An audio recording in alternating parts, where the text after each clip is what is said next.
Ella se llamaba Sofía y vivía en un pueblo pequeño escondido entre las montañas en el estado de Puebla. Se enamoró de un joven zapoteco, Santiago, quien le había prometido llevarla a la ciudad para construir su futuro juntos. Pero Santiago nunca regresó y el corazón de Sofía se rompió en pedazos.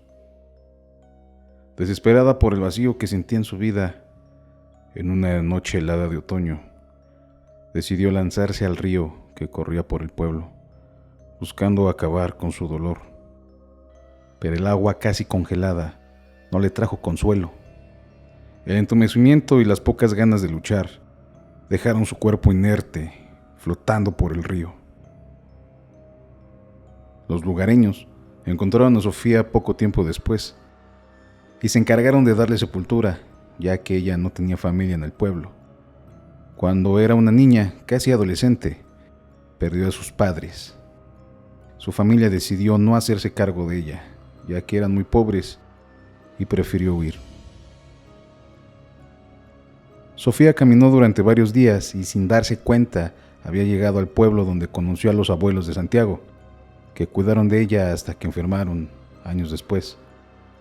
Es entonces que en una visita de Santiago a sus abuelos, ambos se conocieron y quedaron flechados. Santiago y Sofía solo se tenían uno al otro. Un día en la feria del pueblo, tras una pelea, los padres de Santiago perdieron la vida. Al poco tiempo, sus abuelos enfermaron, dejando así a ambos solos. Tras algunos años de lo sucedido, los habitantes comenzaron a reportar un llanto desgarrador que resonaba por todo el pueblo y era más intenso en dirección al río, sobre todo en las noches de otoño.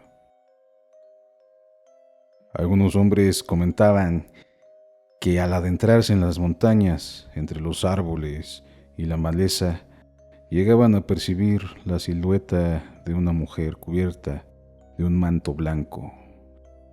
Quienes conocieron a Sofía insistían en que era ella, pero en su rostro se notaba el dolor, tristeza, y conforme fue pasando el tiempo, aseguraban, se volvió un rostro lleno de ira. No pasó mucho más cuando comenzó una ola de desapariciones de los hombres del pueblo.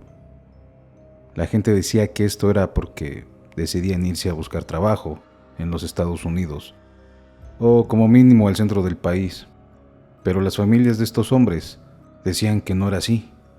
Don Efraín, por ejemplo, contaba a su hija que tras una noche en la que se escuchó el llanto desgarrador de una mujer, su papá salió con machete en mano para ayudarla, ya que por el llanto tan estremecedor pensó que aquella mujer estaría siendo víctima de algún delito. Pero don Efraín nunca regresó. Se le buscó por varios meses, pero no se encontraba ni rastro de él. Así pasó por lo menos con 3 personas más. Al salir en la ayuda de aquella mujer, o quizás solamente por la curiosidad, en medio de la noche, nunca se les volvió a ver, por lo menos con vida. Un día sin querer, en una escapada al río, unos jóvenes encontraron el rastro de un machete oxidado, algunos sombreros amarillentos y roídos por el sol. La curiosidad los llevó a adentrarse a donde desembocaba el río. Uno de los jóvenes, al asomarse, notó algo raro entre las hojas, ramas desprendidas de los árboles, el fango, etc. Eran los restos de aquellos hombres desaparecidos hacía por lo menos un año. En total encontraron los restos de 3 personas. Por las características, uno de los restos coincidía perfectamente con don Efraín. De otro, poco se habló, pero uno en especial llamó fuertemente la atención, ya que era alguien que relativamente habría caído ahí hacía muy poco. No estaba en completa descomposición, por lo que pudieron identificarlo rápidamente. Pero lo que llamaba tanto la atención era el gesto de terror que se quedó grabado en su rostro. la desesperación que reflejaba su mirada. Así fue encontrado, y hasta el momento de su sepultura así quedó, por lo que muchas personas allegadas a él notaron este gesto. Lo último que vio aquel hombre fue lo que tal vez lo llevó al final de sus días. Después de este suceso, la gente del pueblo empezó a tener más cuidado, y en especial los hombres. Procuraban no internarse en la montaña solos, no pasear en las calles después de que el sol se ocultaba, pero sobre todo en las noches de otoño, en esa época del año, cuando aquel llanto resonaba mucho más fuerte. La gente se encerraba a piedra y lodo en sus casas. Solo salían para lo indispensable a cierta hora. Aquel lugar era otro, luciendo como si estuviera en completo abandono.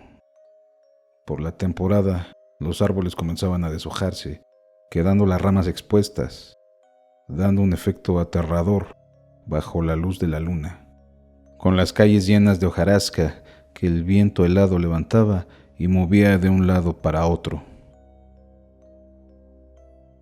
Varios años pasaron. Carlos, un joven inquieto e incrédulo, creció escuchando la leyenda de Sofía y Santiago, de cómo, a partir de la decisión que ella tomó de ya no estar más en esta vida sin la única persona que tenía en el mundo, las cosas cambiaron en el pueblo. Carlos, por su naturaleza inquieta y su joven edad, no se tomaba muy en serio las advertencias de su familia, que insistían tanto que por ninguna razón anduviera solo por la noche, de que nunca fuera hacia el río, especialmente en otoño, que siempre anduviera acompañado por alguien, si es que tuviera que adentrarse al bosque o a la montaña. Esa época del año llegó al pueblo, y Carlos, lleno de curiosidad, decidió escaparse por la noche. Le gustaba pasear por las calles, pisando las hojas secas. La sensación que tenía cuando crujían debajo de sus pies era gratificante. A Carlos le gustaba la sensación de la tierra que se colaba entre sus dedos cuando la tierra empezaba a enfriarse al estar el piso húmedo por la temporada de frío. Esa noche cambió a aquel muchacho por completo. Gracias a que don Rubén y su esposa se les había hecho tarde después de visitar a su compadre, que vivía rumbo al río, pudieron darse cuenta de que Carlos se dirigía extrañamente hacia allá, con un paso lento, como si estuviera exhausto. En realidad, era probable que así fuera, porque la casa de Carlos y su familia quedaba a media hora de camino de aquella parte donde lo encontraron. Don Rubén, al verlo, le chifló y después gritó: muchacho, ¿dónde vas? Carlos no hizo caso. Era extraño, ya que por la hora el silencio que invadía el pueblo era abrumador. Don Rubén volvió a intentar: muchacho, no te vayas para allá, ya es noche. Tan fuerte resonaron los gritos de don Rubén que varios vecinos se asomaban por las ventanas. Don Rubén, al notar que Carlos se comportaba extraño, salió corriendo hacia él. Uno de los vecinos fue también tras don Rubén. Ambos alcanzaron a Carlos. Don Rubén lo sacudía fuertemente, regañándolo: ¿Para dónde vas, mijo? Ya no son horas. Pero Carlos tenía la mirada perdida. No atendía a la voz profunda y ronca de don Rubén. Tenía la mirada desencajada, en el rostro una mueca de desesperación. Don Rubén, el muchacho se mira mal, está bien pálido. Hay que llevárnoslo con doña Catalina, le insistió el vecino. Doña Catalina era una señora ya de edad, que la gente decía que era algo bruja. Le tenían gran estima porque era la curandera del pueblo. Ayudó a muchas personas con sus remedios de hierbas y esencias. Don Rubén su esposa y el vecino llevaron a Carlos a casa de doña Catalina. «Doña Catalina, buenas noches», gritó don Rubén al mismo tiempo que tocaba con desesperación la puerta de la casa. «Voy, mijo», se escuchó tras de la puerta. Doña Catalina abrió, le explicaron la situación, que lo habían encontrado así, caminando hacia el río, pero que el muchacho no reaccionaba. Doña Catalina lo pasó al centro de su sala. Inmediatamente empezó a frotar la cabeza de Carlos con hierbas y lo que parecía una infusión. Con una mano sostenía la frente del joven mientras levantaba su cara y con la otra sacudía con intensidad las hierbas. Cuando doña Catalina humedecía las hierbas en la infusión, se desprendía un aroma dulce, una mezcla de menta, hierbabuena, canela y algo más que no se distinguía muy bien por la cantidad de aromas. Se escuchaban palabras que parecían rezos u oraciones en un dialecto que nadie conocía. Doña Catalina, a pesar de que nunca acudió a la escuela según lo que ella misma platicaba, era una mujer muy culta, tenía vasto conocimiento de muchos temas y por lo menos conocía un par de dialectos más. Incluso había quien afirmaba que alguna vez la escucharon hablando en francés. Pasaron los minutos, pero Carlos no reaccionaba. Seguía absorto. Doña Catalina pidió ayuda para que lo recostaran en el piso. Rápidamente sacó una caja con puros, un costalito que en su interior contenía un polvillo de color azul, una olla de barro, algunos otros costales llenos de varias cosas que no se distinguía muy bien qué podría ser. «Pongan de lado al muchacho, ya viene», dijo doña Catalina, mientras seguía frotando la cabeza de Carlos.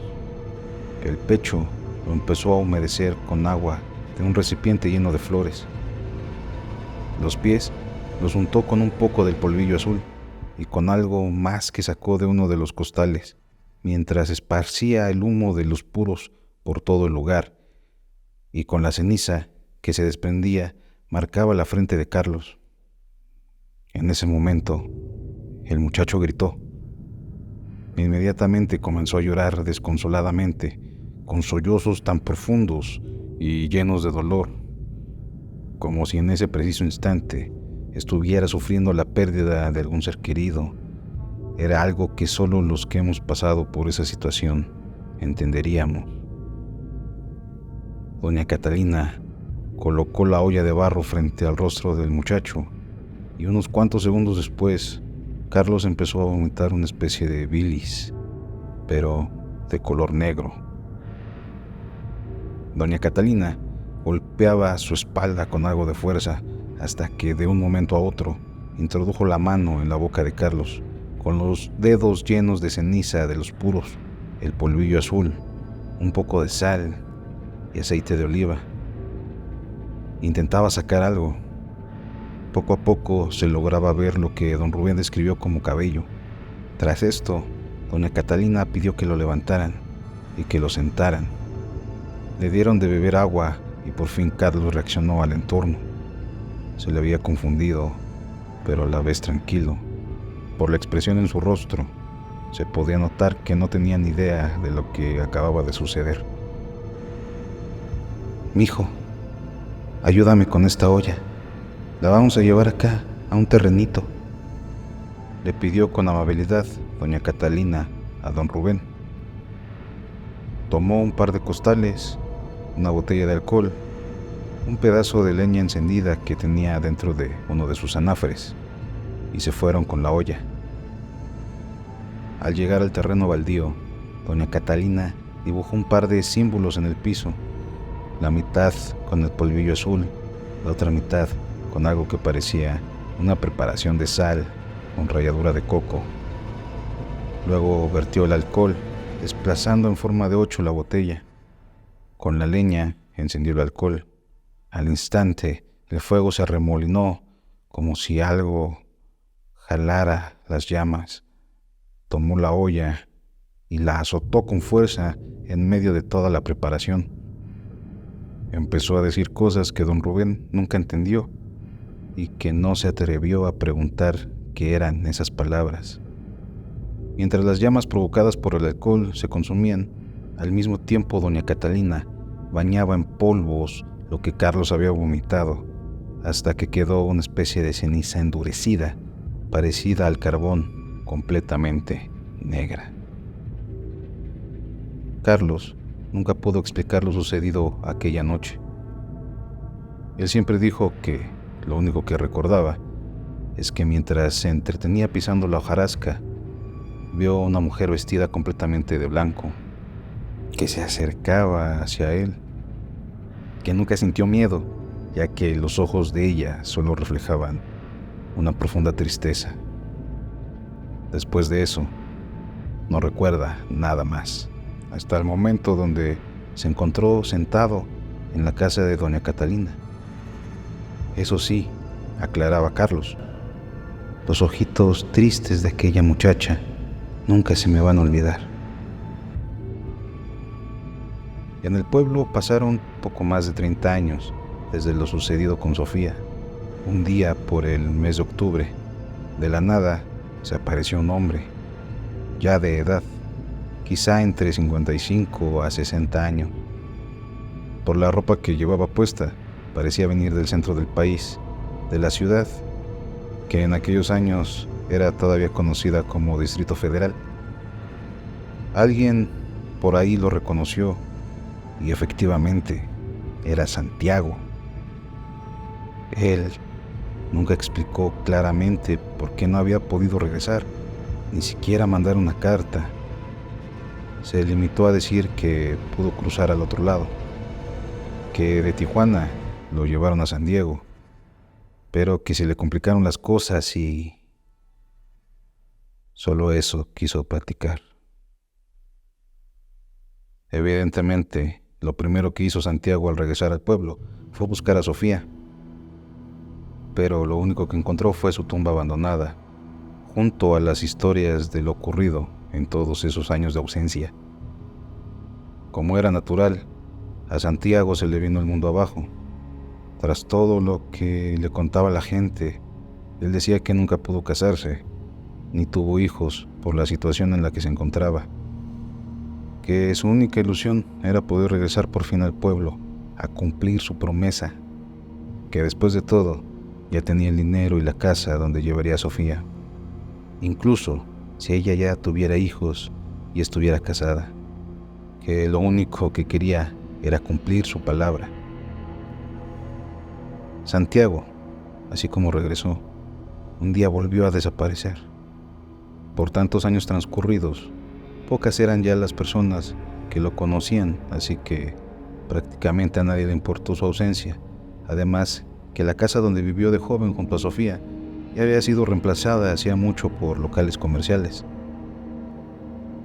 Realmente no había un solo rastro que seguir de él o alguien interesado en buscarle. Chavita, un joven, que así le decían de cariño, era el velador del panteón municipal. Una mañana alertó a los oficiales de la policía del pueblo que justo en su último rondín antes de irse a dormir vio un hombre encima de una tumba en la parte más vieja del panteón que ya nadie visitaba. Se acercó a preguntarle si estaba bien y se dio cuenta inmediatamente que aquel hombre yacía sin vida sobre aquella tumba. Cuando los policías fueron a mover el cuerpo, identificaron inmediatamente la ropa. Supieron entonces que era Santiago. En el lugar solo se encontraron varias botellas de tequila, una cajetilla de cigarros y poco más.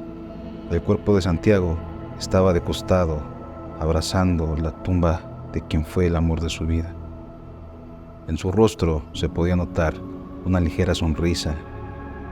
Las personas que lo encontraron decían que se podía ver por su aspecto que Santiago se fue tranquilo de este mundo. A su vez, la persona que lo examinó comentó que no había una razón clara que determinara la causa de su fallecimiento, que al parecer su corazón simplemente dejó de latir de un momento a otro. Para la gente del pueblo fue muy claro que después de tantos años de sufrimiento, por fin Santiago pudo reunirse con Sofía en una noche de otoño, cumpliendo así con su promesa. Y como era de esperarse, hasta el día de hoy, con más de 100 años de esta historia, no se ha vuelto a reportar el avistamiento de la mujer de blanco y tampoco se volvió a escuchar aquel llanto. No olvides seguirme en mis demás plataformas: Instagram, Rojo Edición, Facebook, Alejandro Rojo. Así también sigue todo el contenido de Infranocturno. Hasta el siguiente.